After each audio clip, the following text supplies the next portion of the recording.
just to reiterate in this section, at the bottom of page 589, the last paragraph says this, that limited liability is the main advantage of incorporation. So that's the big reason to incorporate.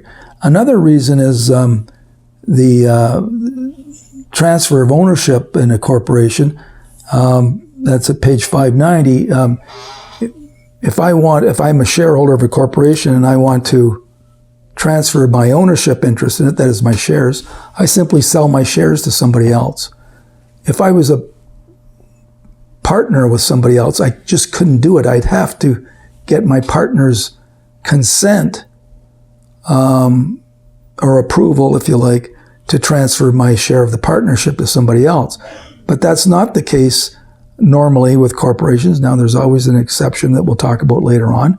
But if someone, for example, let's say you're a shareholder of Facebook Corporation and you own shares and you want to transfer them, that is, sell them, you just sell them on the stock exchange. It's simply done easily. That's at the top of page 590. Another reason people incorporate is for what we call the separation of ownership and management.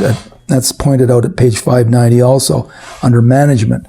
In a partnership, all the partners have to be managers. But in a corporation, all the shareholders do not have to be managers. The managers of a corporation are elected by the shareholders, and they're called the board of directors.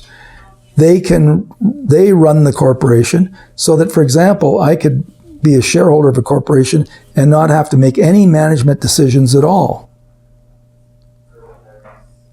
For example, if own 100 shares of Facebook, I'm not on the board of directors. I don't have to make any management decisions. But if if Facebook was a partnership, they'd have to ask me if they want to buy this or sell that or whatever.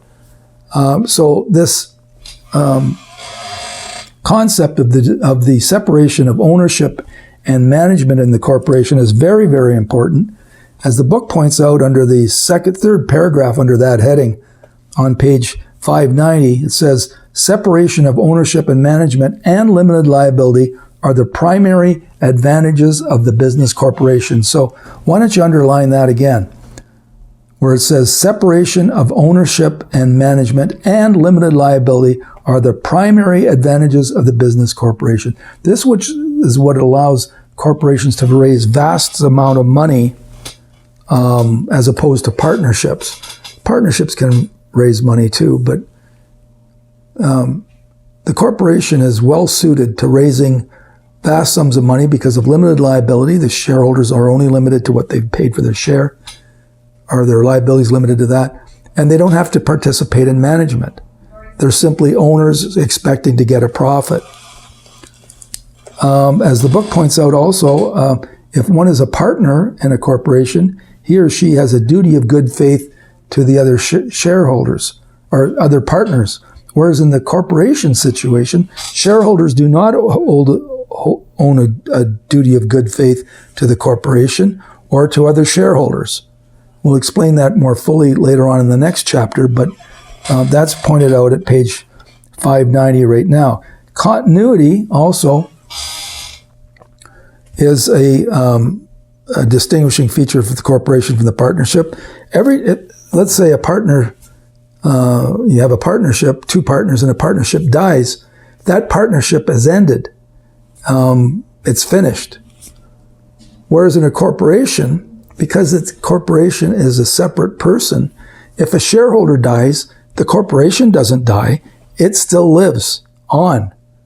And it has perpetual existence. Now, there's ways of ending a corporation.